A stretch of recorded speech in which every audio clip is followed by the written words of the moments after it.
Welcome to the Wisconsin Podcast. I'm Craig Sauer.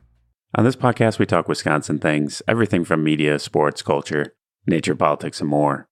This week on the podcast, I talk with fellow podcaster Brian Carriveau. Carriveau has hosted nearly 1,000 episodes of Railbird Central, a show about the Green Bay Packers. In addition to podcasting about the Packers, Carriveau has blogged and written about sports for a number of publications. He also wrote the book, It's Just a Game, about a season in South Central Wisconsin's hometown baseball league. I remember going to, I think it was Marshall's annual Fireman's Festival, and they had the tractor pulls going on not far away from the baseball field. And this young pitcher, who I believe was in college, if you've ever been to a tractor pull before, they're loud. They're really loud.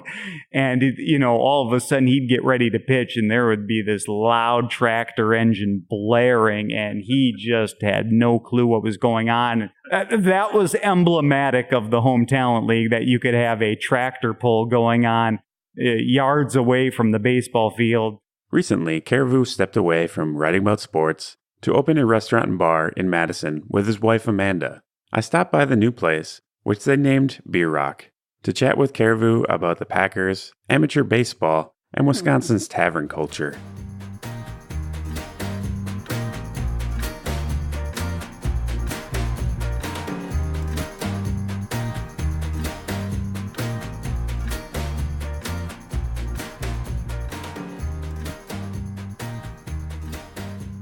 So you just opened this new establishment here called Bierocks. Where'd the idea for this place come from? A bierock is the main item on our menu, and it is the family recipe of my wife, who is of Volga German heritage. She didn't grow up in Germany or anything like that, but, her ancestry. And it's funny, you go to the plain states like Nebraska, Kansas, and people know what a bierock is there. They don't know what a bierock is here, but hopefully they will very soon. And it's great. I tell people it's similar to a pasty because they probably know what a pasty is. Pasties have potatoes, but they're all meat pies, and ours traditionally, or the family recipe, has beef, sauerkraut, onion, and seasoning in the classic that we serve. And that's the story behind Bierocks, or at least behind the item on our menu. It's pretty crazy that this is such a German state that there's not more awareness of what it is.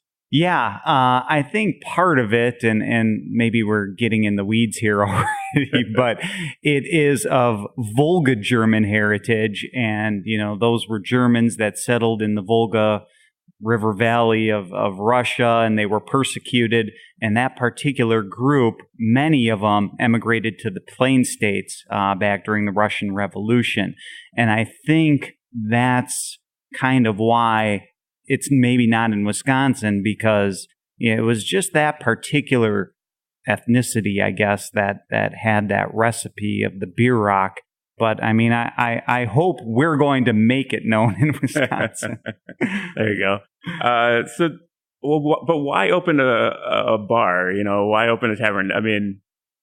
It's great to have food and all this, but what within yourself you wanted to have an establishment? Yeah, about 2 years ago, I walked away from my last job at 24/7 Sports, where I was writing. My wife and I kind of asked ourselves, well, what's next? And we just thought, doing the restaurant thing would be fun, and it is so far. It was a leap of faith, most certainly. I think we're kind of, not only are we married, but it's kind of the perfect partnership in that she kind of runs the back of the house, I run the front of the house. She really enjoys creating our food menu. I really like curating our beer menu. And she does the books and I do the marketing, and it just works out really well. I guess that was the impetus is what's next. And it took a lot of work and a lot of time and a lot of help from a lot of people, but we finally got this thing off the ground. obviously people can't see on the podcast that we're in the building here, but could you maybe just describe it a little bit, what people will see when they walk in? What's kind of the feel of this place so far? Yeah, I think when people walk in, they'll see a lot of wood floors, wood paneling, some dark tones. I think it has a vintage feel to it. We got some old booths and wood tables that I think are maybe hark back to yesteryear a little bit. Just kind of has that little bit of German feel to it. We don't want it to be like, oh, you're coming into this traditional German place. It's not like the Essen House, which is in Madison, like that. But, it was inspired by a German food item. And I think when people come in, it's kind of an open concept, big windows, and a large tap list of 24 beers. And most people like that. Wisconsin has a great beer and tavern culture, and there has to be some places that made an impact on you that you were maybe thinking about when you maybe wanted to create this place, whether your place looks like that or not. Were there taverns that in your life has made like kind of an impression? Yeah, I mean, there's so many places, just some places around town here in Madison that I like. The Ohio Tavern just off Atwood Avenue there. I almost hesitate to rattle off these places at the fear of leaving somebody off, but I mean, yeah, the tavern culture in Wisconsin is really cool. Heck, it's not like Bierock at all, but over in Ashton, Wisconsin, just 10 miles west of Madison, Connie's Home Plate in Ashton, owned by former Major League Baseball player Connie Grob. Just that little tavern in the middle of nowhere. I realize here in Madison, we're not in the middle of nowhere, but to speak to that tavern culture that you asked about, it's places like that inspired us and what we'd like to kind of be like and keep that culture going, I guess. In opening this place and developing this place, did you and your wife have any strong disagreements about certain aspects, or were you pretty harmonious? Or were there any battles that had been won? We certainly had our disagreements over time, no doubt about it. But I think we get over those kind of disagreements very fast. So many times it's like in the build out of this place, you have to make these decisions on the fly. I remember just like talking to our contractor about what the ceiling would look like, because for a while we were considering a drop ceiling, and it, there's a cost factor involved with this too, that being new and we don't have millions of dollars to throw into it, and so you have to make some choices just based upon cost. But I'm glad it turned out the way it is. We don't have a drop ceiling. It's kind of open, and you could see the trusses up on the ceiling and the ventilation pipes, and it's all painted and looks really nice now. But yeah, I just remember we'd have discussions about those kind of things, and like you'd have to make these decisions within a day, if not less, hours to make these before they start working on them, and it was quite a process. So I also wanted to ask you a little bit about your book, this is like the 10th anniversary of the summer that you wrote the book about, which is 2008, right? You spent the year traveling around home talent baseball teams, watching games, interviewing players, coaches. First of all, for people who don't know, can you just say a little bit about the book and the Home Talent League? Yeah, the Home Talent League is adult amateur baseball.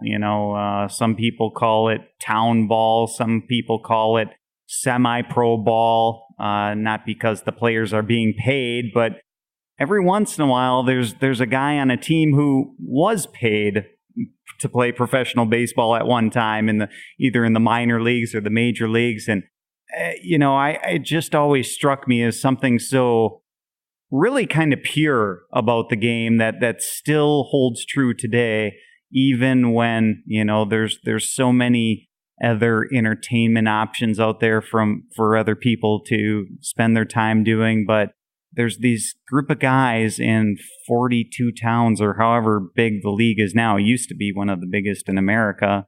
It still may be. But there's something so neat about this group of guys who commit their, several days a week. Sunday's the big day.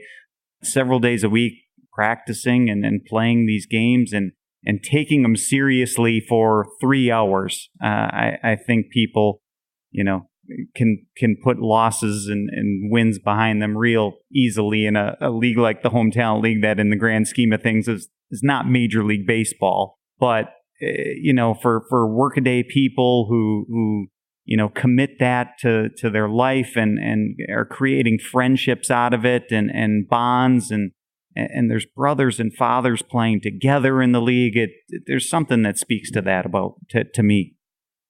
So that, I guess that obviously that answers kind of my next question is like, why did you want to write a book about this? It's a cool league. You could go watch the games on Sundays, but why did you have to write a book about it? What was the impulse to write that book? Yeah, a lot of it had to do again with my wife and her family. Her father used to play in the league and introduced me to it shortly after I was out of college and went to a few games. And it was also something that was accessible. As writing my first book, sure, everybody I think would like to, if you're a baseball fan, you'd like to write a book on Major League Baseball or something like that. Just starting off, getting my feet wet. This was something accessible. And I think the stories behind players, the league, can be just as good as the stories in Major League Baseball. And something that resonates with people. Again, these guys just, whether they're farmers, they're salesmen, they're teachers, whatever they are, just regular folks who invest a lot of time and passion into baseball. What do you remember of the summer of 2008, driving around to small towns in southern Wisconsin? I remember the rains. That was a summer of historic rains and floods, and there were weeks at a time where games got canceled. And that was the year where Lake Wisconsin, by Wisconsin Dells, kind of some dams got breached, and the whole lake emptied, and roads were washed out. And that's just in Wisconsin. There was in the Mississippi River Valley, even further south, there was places that were hit even harder. That's just kind of one general thing that sticks out to me. But I mean, just going around, traveling these back roads to these games across, south central Wisconsin, there's something a little pastoral about it.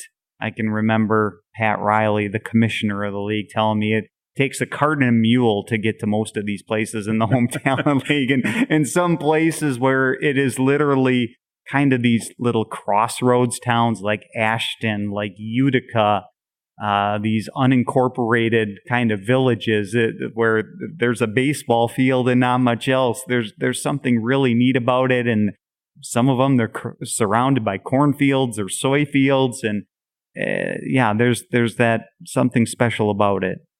Paint a picture for me of maybe one of your favorite places to see a game in the Hometown League. Obviously, Ashton's up there. I think it's kind of legendary in the league as a place. But is there a place that stands out in your mind that you would describe to people? Yeah, there is one place that I really love going to see a game, and that's in Albion, Wisconsin, which is right near Edgerton, a suburb of Edgerton, if you will, if you could call it that. But Albion, it's on the grounds of the old Albion Academy, which was back in like the 1800s, like this college that no longer exists, but like one or two buildings still do that are kind of right in the background of right behind home plate. But on top of that, what's really cool about Albion is they have no outfield fence, and the fans themselves kind of create the outfield fence in that you can go out to left, center, right field, it doesn't matter. Pull up your lawn chair, and people do, and bring their Sunday lunch with them, and have some drinks, and watch the game from 300 feet away. And when a ball is hit out there, you just get out of the way. You are actually sitting in play, but it's usually not so crowded or anything that it's a problem. And I mean, maybe one or two balls a game get out that far, so it doesn't really interfere with the play. I'm sure there's maybe been instances where it has over the years, maybe if you ask somebody from Albion, but it's really cool to sit in fair territory and kind of be that part of the game. And yeah, it's a neat place. What about the people? Why do you think a lot of the players play, or the ones that you talk to? Why do they play? Like you said, it's a big time commitment. As you get older, your body's not as in fine tune. You got to work your job day to day. I mean, why do the players play that you talk to? Yeah, a lot of it is just doing something that they love. That there's not many sports, competitive ones, like it's tough to play football at once you get past the high school or college age. You could if you're good and you were really dedicated to it, but I mean, there's people love baseball, and this is a way to stay involved with the game. And but beyond that, it's creating lifelong friends. I mean, you're with these guys, multiple days a week, and they are your support system. Many of them, lifelong friends, that I think is so neat. Just guys you can call upon to help you move someday, that you played with at one point. And I mean, that's just one example, but I that's what I liked about getting to know the guys and players in the league. So you said your father-in-law played for a team. Where did he play, and what was his introduction? How did he get you to the ballpark? Yeah, it was, he played for Fort Atkinson and managed them. Boy, we're probably talking 70s, 80s here. But when I met his daughter, when I first met his daughter in college, she knew I was a baseball fan, and we had gone to a Brewer game, and she's like, "Oh, let's meet my family. We'll go to a baseball game." And I didn't really know what the home talent league was, and we went, and it was one of the first times I met her family. I don't think it was the first, but we just went to a game, and again, I think it was in it was in Cottage Grove. And again, it just all these things about kind of the rural setting and the guys playing hard, and it spoke to me. Another thing I like about the league is there's always like a bar in the small towns to go to. You mentioned one of them earlier in the Ashton area. I think, are there other ones that you would places that you would stop after a game when you were reporting that summer? There's a handful. There's the Connie's Home Plate in Ashton, I think is so unique just because it was owned by a former Major League Baseball player. It's called Connie's Home Plate. And it's not far from Home Plate in Ashton. There's the Utica Tap in Utica that is not far from the baseball field. And again, just another unincorporated little town. I'm trying to think off the top of my head here about other ones. I think another cool thing, not any particular one bar in particular, but if you go to Cross Plains, that's where the brewery's Esser's Best was created. Now I think they contract somewhere in Stevens Point to make their brewery, but the headquarters are still based in Cross Plains, and you go there and you can get some Esser's Best. Just that old time label of beer that still exists yet today. That's kind of cool. I don't want to belabor the book too much, but since I play in it, so I'm in the league, I'm kind of interested in such. But Were there what was the coolest thing that you saw on the field or among the players that you saw that summer that was just really emblematic maybe of the entire league and what you were talking about? Oh, one that sticks out to me, I remember going to, I think it was Marshall's annual Fireman's Festival, and they had the tractor pulls going on not far away from the baseball field, and this young pitcher who I believe was in college. If you've ever been to a tractor pull before, they're loud. Yeah. They're really loud. And, all of a sudden he'd get ready to pitch and there would be this loud tractor engine blaring and he just had no clue what was going on. After it happened several times, he was getting frustrated. That was emblematic of the Home Talent League, that you could have a tractor pull going on yards away from the baseball field. Other places there were horse pulls and sometimes, like almost not every town, but a lot of them would have like one day a year a fair involved with it. Like the Cross Plains, they used to have what they would call the World's Fair, and Cottage Grove has like a annual, I think it's the Fireman's Festival, and the Midway comes into town and there's carousels and stuff going around, things like that. But yeah, I remember that one instance in particular of a pitcher getting annoyed by the tractor pull, and kind of understandably so. Yeah, I've played in Marshall during that, and it's hard to concentrate for sure. It's loud, and there's so many drunk people there. It's amazing. So I want to go back to the beginning of your career, before you got into writing about sports and before you got into writing about the Packers and podcasting and all that. I saw that you were a teacher for a number of years, about 7 years, at a couple different school districts. Did you think that was going to be what you did with your life?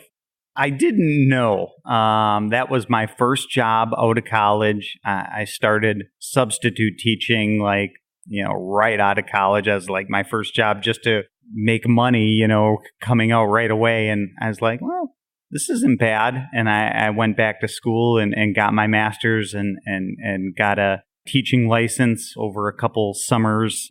And I enjoyed it. It only lasted about 7 years for me, in which I taught. I don't regret it. I kind of thought, this isn't what I want to spend the rest of my life doing.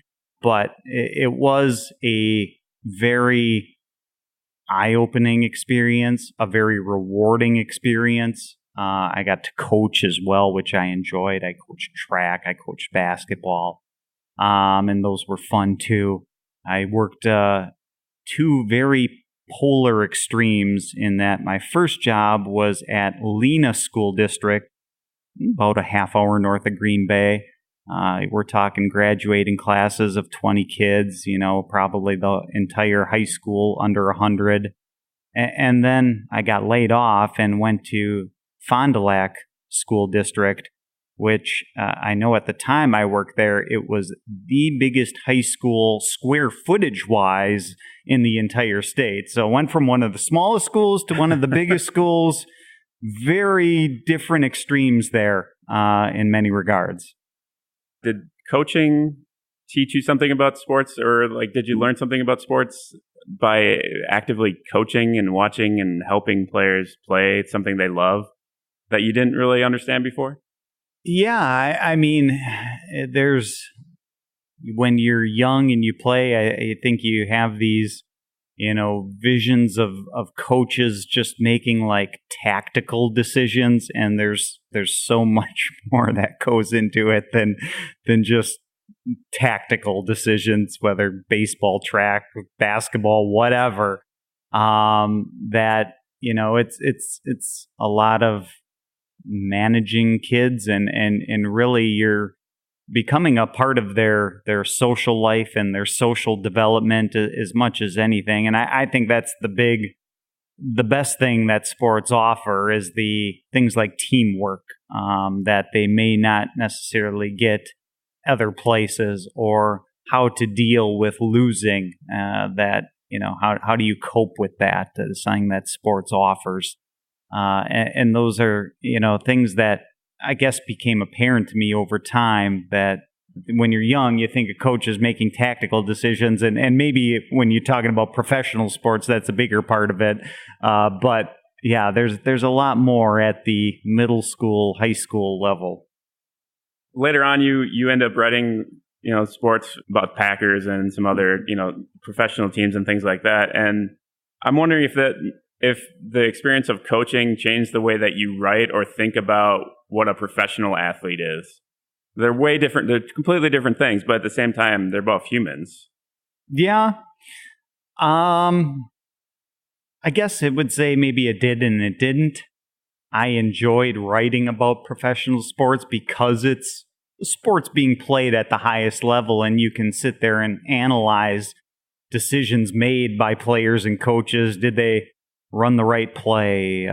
Things like that, and really kind of critique it. And being a fan of the Green Bay Packers and writing about them at the same time, sometimes I lent a critical eye to what they were doing and would question, decisions made by coaches and things like that. But I was also a blogger as well, and I don't think there's quite the same standards with a blogger as there is with a journalist, in that you don't have to be always this objective kind of person. You can criticize things from a fan perspective, in that it's meant for the best. I would want the team to get better from the mistakes that they made, and want them to kind of think themselves like maybe they made the wrong decision running this play, signing this player, things like that.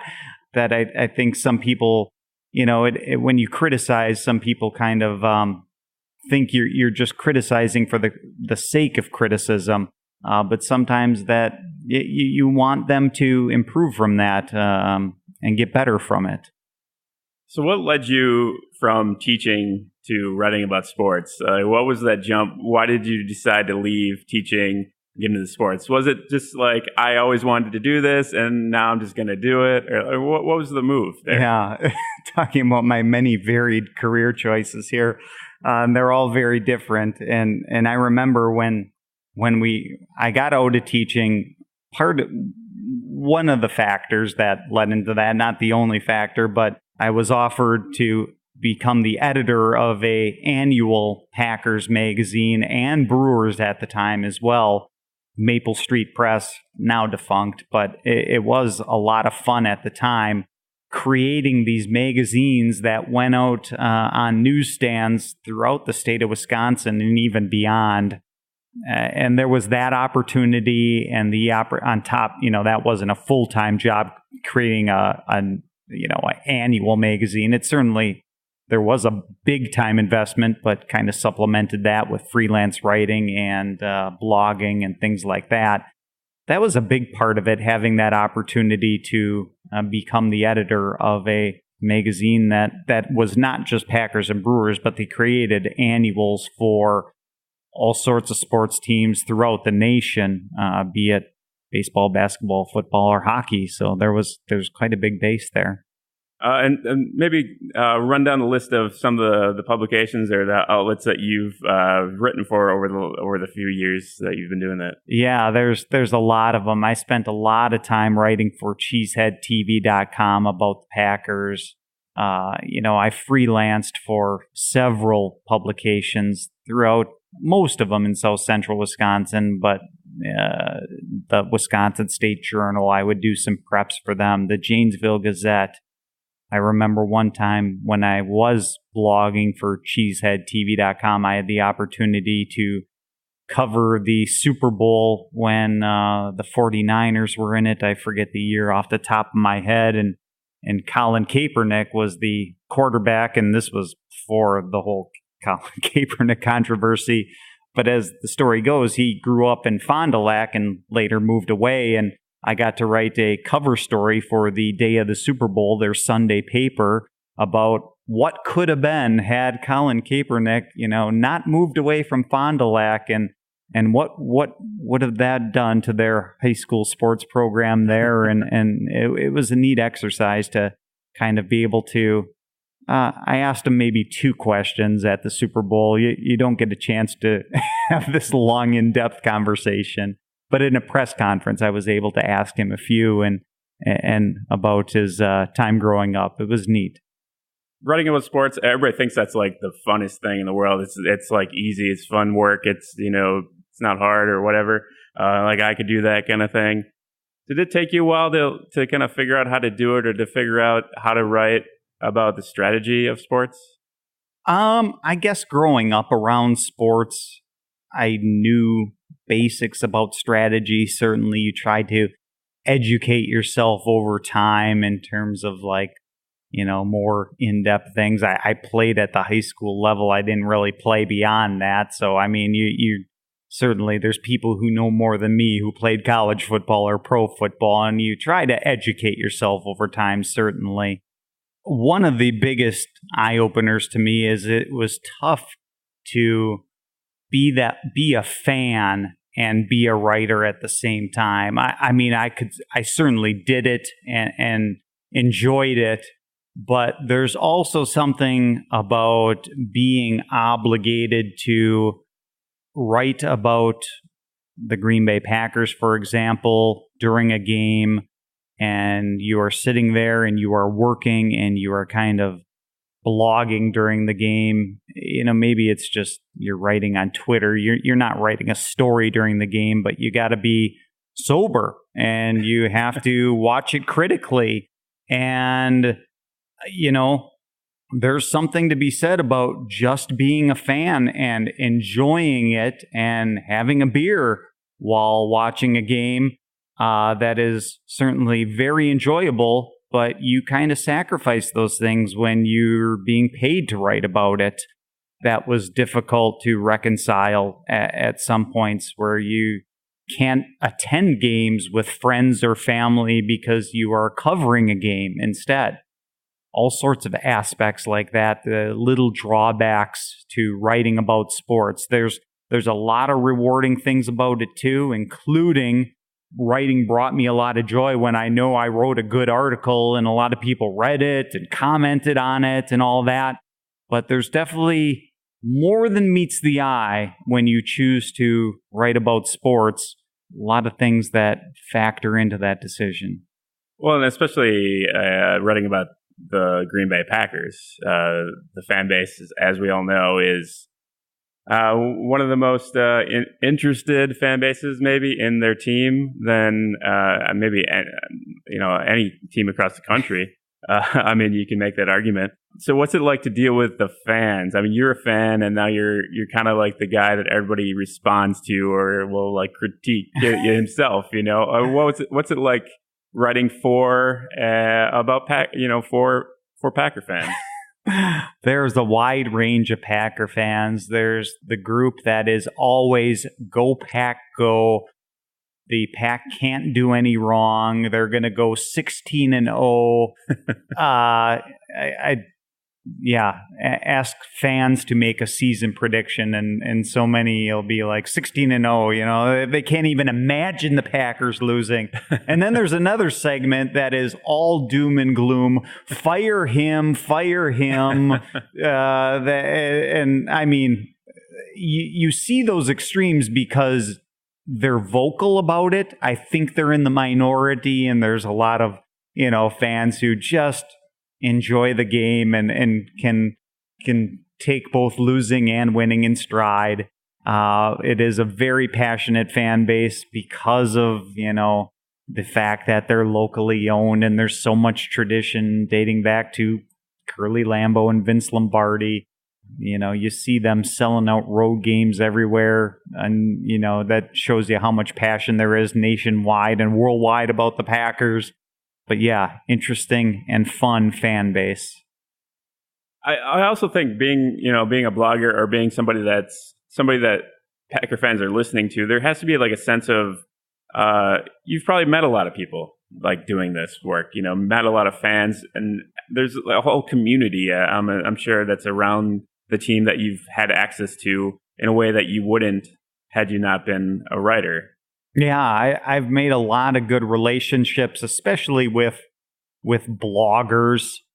who blog about the team. Just you kind of like interact with these guys because you're both kind of doing the same thing on the same topic, and I've had a lot of cool interactions with the guys from Cheesehead TV, Aaron Nagler, Corey Benke. They're the owners and Wisconsin natives.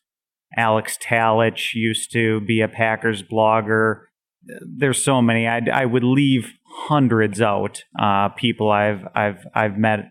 One cool thing. I'm not sure I can call him a friend, but an acquaintance. Former Packers tight end Tom Crabtree. Back when he was a rookie on the team, I invited him to be a weekly guest on the podcast I would do. And this is back when nobody knew Tom Crabtree. And we kind of got to know each other because we'd talk every week. And he has since kind of gone on to win a Super Bowl and kind of become this prolific social media icon, even if he himself would probably admit not the world's greatest tight end ever, but a very try-hard kind of guy and a strong personality and so great being a man of the people. And I'm kind of cherished kind of that relationship with him. You brought up the podcast. When did you start the podcast? How many episodes? Do you have an idea of how many episodes of the podcast you did over the years? Yeah, we started in 2010, and we're now over 900 episodes in of Railbird Central. And we're actually getting close to 1,000. I'm probably like a dozen episodes away from like 1,000 or so. And I had to go on hiatus to open this bar up that we're sitting in right now. I just hadn't had the time. I think the last episode was in January here of 2018. And it's coming back. But it was interesting getting almost to 1,000 and by necessity having to go on self-imposed hiatus. And you mentioned before we started recording that you're going to be recording episodes here at the bar. Yes, that will be very fun. I'm looking forward to this. Once the regular season starts, we're going to have a weekly live taping of Railbird Central at Bierocks on Tuesday evenings, I believe. And so excited to get back in the saddle and for the first time do it in front of a live audience. I've been doing this out of my home in a room solitary by myself. Would so often have guests over the phone. And it will be interesting doing in front of a live audience. And I hope it's something that people come out and enjoy talking about the Packers in a place where you could go to Green Bay and there'd probably be about a dozen of these shows over a week that fans could come out to. But there's not that in Madison, but there's still a big enough fan base in Madison that definitely, I think, would be successful, and I'm looking forward to it. No, I mean, 1,000 episodes, like, I mean, it's a big deal. It's a lot of episodes, but like, if you ever tried podcasting before, most people don't make it past 30 episodes anytime. So, I mean, to do almost 1,000, I mean, that's a lot of work. I mean, that's probably a lot of late nights on top of all your other stuff that you're doing. What do you think of when you hit that 1,000? What are you going to be thinking of? I mean, it's just a lot of work. I can't. I'm just like talking about how much work this is, but like, what do you make of doing 1,000 episodes? Yeah, I kind of wonder how I wasted all that time, but no, it's a labor of love. I did it because I enjoyed doing it, and we did consistent episodes every Monday, Wednesday, Friday. It didn't matter if it was the regular season or the off season. With the Green Bay Packers and the NFL and professional sports, there's always something to talk about in the off season, whether it's free agency, the NFL draft that has become a cottage industry in itself, to the preseason, to so many things that pop up. That you fans are passionate about, and they will analyze the NFL's supplemental draft that lasts a few minutes long, and it's crazy. But I enjoyed doing it because I was such a big fan of the Packers, and I enjoyed setting up guests, and I've had hundreds of guests on the show, from journalists to bloggers to players to, all sorts of players. We had Jerry Kramer on the episode once, who's now being inducted into the NFL Hall of Fame here very shortly, and Tom Crabtree and many others that I'm leaving off the list. It's when we hit 1,000, it'll be a special mark. I'm kind of curious to get your take on where sports journalism is right now and where it's maybe going. Obviously, there's people who have taken a different route in writing about sports, going through journalism school and newspapers and working, that. And you've kind of taken a different route. Yeah. It's interesting. When I got started writing about the Packers, I think the first time I ever blogged about them was in 2005, before anybody knew what a blog was. And I just so happened at the time to be living, teaching in Lena, but living in Green Bay, a stone's throw from the stadium. And as a teacher, you have your summers off, and I could go to practice every single day and write my own commentary and thoughts on them without being beholden to journalism standards that you are being biased or unbiased and interviewing two sides of a story, and more can give my thoughts and opinions more so than anything. And there's something to be said about that. But I think in our society today, especially as we've come to learn, the unbiased journalist plays a very important role as well, and not just in sports, but politics or any other field. And I do feel bad that is an industry that has struggled, because by and large, the print industry has struggled to come to terms with people are not buying fish wrap newspapers and magazines like they used to, and they have to come up with a different model to support it, with online advertising, sponsorships, whatever. And it takes a lot of creative minds to figure out how to monetize that.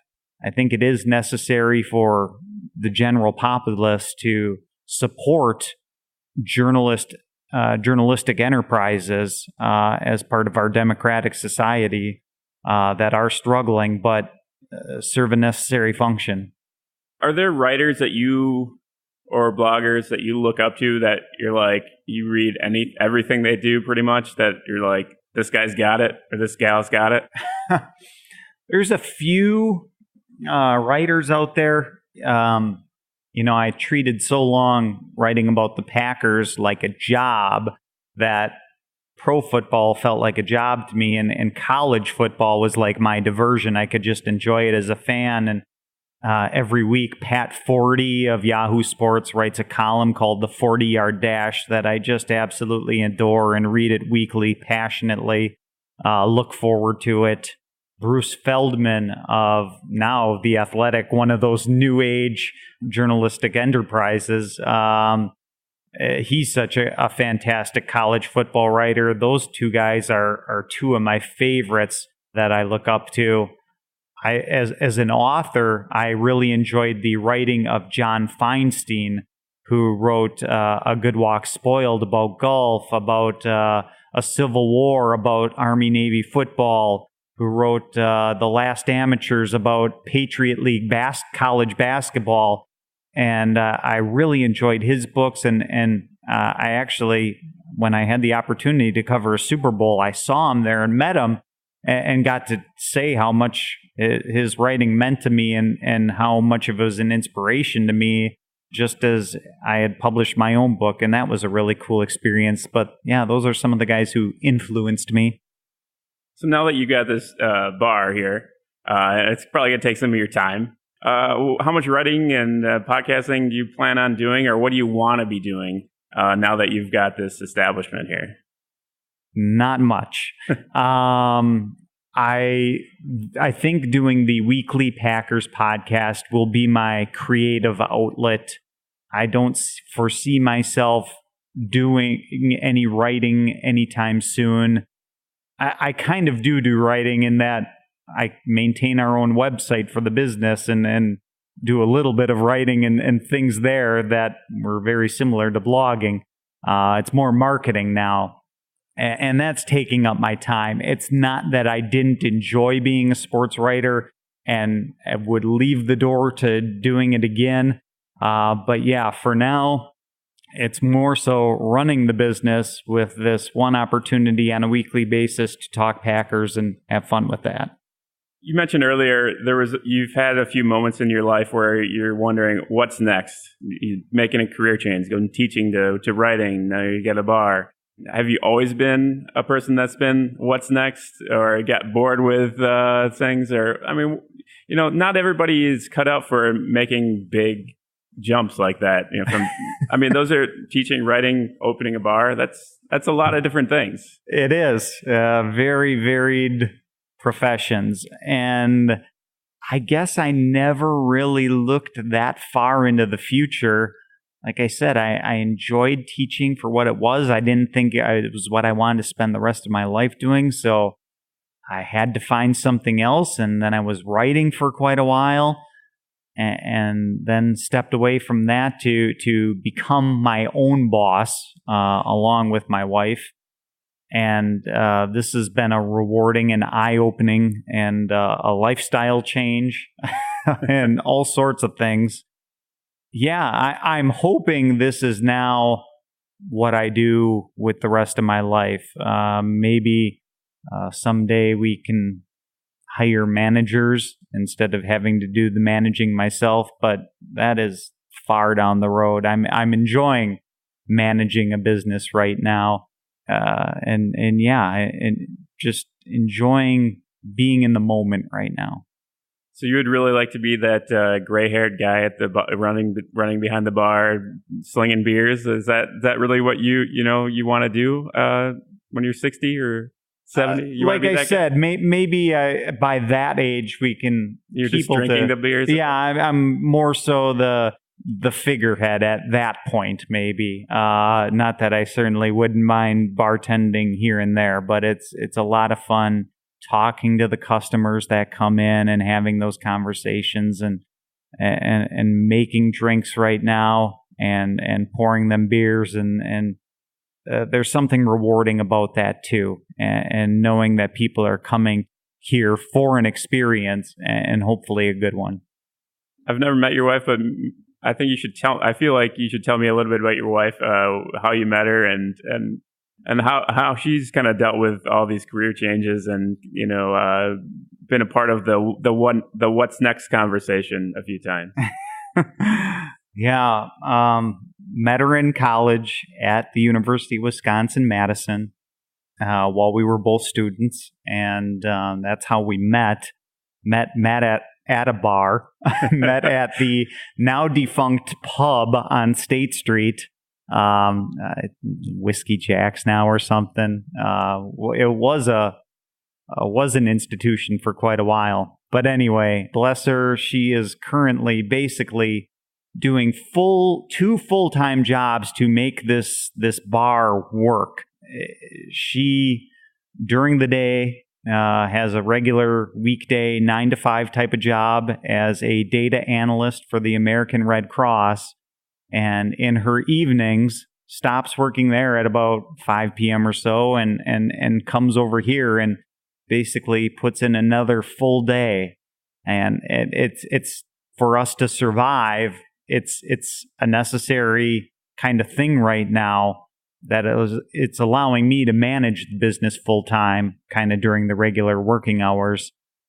And yeah, I can't say enough about how much I love her and how much she's doing for this business by working 2 full-time jobs to make it work. And it's a lot on her plate, and I know that, but she's doing a tremendous job juggling those 2 responsibilities and getting this thing off the ground. I'm going to ask you to try something impossible, maybe, but maybe it's not. We've talked about your different kind of career phases: teaching, writing, opening a bar. Is there something that connects all of those for you as to why you wanted to do them? I've never really thought about the common threads, so to speak, about those. The human element, I guess, in teaching, develop relationships with your student. With owning a bar, you develop relationships with your customers. And with writing, you are taking a glimpse into the life of the subjects you're writing about. And maybe it is that human element that kind of connects all three. That's really why we're on this planet, I guess. You have no choice but to be connected to other people, and those relationships that you do create can be special. I guess I should ask you one Packers question before we go. What do you think are going to be the big storylines for this season? It will be, I guess, number one, can Aaron Rodgers stay healthy? If that's a given, and he does, because if he's hurt, all bets are off, as we saw last year. But as long as he's healthy, the offense will be good for the Green Bay Packers. They always are when he's healthy. It's a matter of, can the defense and the new coordinator they hired, Mike Pettin, get back to the level the last time the Packers won a Super Bowl, now a decade ago, getting to. Not quite, but I mean, it was long enough ago that people are like, when are we going to be back to that level? And so will that defense and the young cornerbacks that they drafted and the signings that they made, like Muhammad Wilkerson on the defensive line, can they return to prominence, help the Packers return to prominence and give Aaron Rodgers a little bit of help? Yeah, I think that's maybe some of the biggest storylines entering the 2018 season. The one other thing I wanted to ask you about, because I'm always interested in this question of people who are sports fans, is could you tell me about the first game that you went to at Lambeau Field? Oh, wow. I can remember going with my parents when I was young. I think it was a Bears game in the late 80s, if I'm correct. I can't put an exact date on it, but I do. There is something, I think this is maybe perhaps universal for people, young kids going to a first professional sporting event, whether it's maybe baseball or football, walking out of that tunnel and seeing the green, bright green, immaculately manicured grass in front of you, and seeing this entire giant bull stadium of people kind of being interested in what's going on out on the field. There is something about walking out of that dark tunnel into the brightness and that green in front of you that I kind of see that, portrayed in like television and movies sometimes, but there is something about that kind of sticks with you, I think. I hope they won that game. I can't even. The Packers of the late 80s, probably not. But 89 was good. I think it was maybe 88 that first year I saw him. Anyway. Well, cool. Thanks for the time, man. I really appreciate it. Thank you. I love the Wisconsin podcast. I listen to it myself from time to time, and you do a great job as well. Thanks, man. Appreciate it.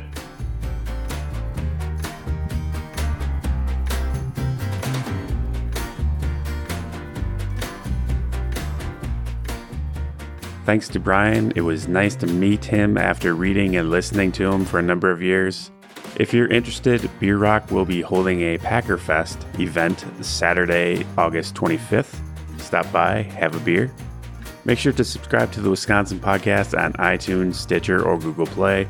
You can also stay in the loop about the pod by visiting wispod.com and following the show on Twitter at WisPodcast and on Facebook at the Wisconsin Podcast. Cheers.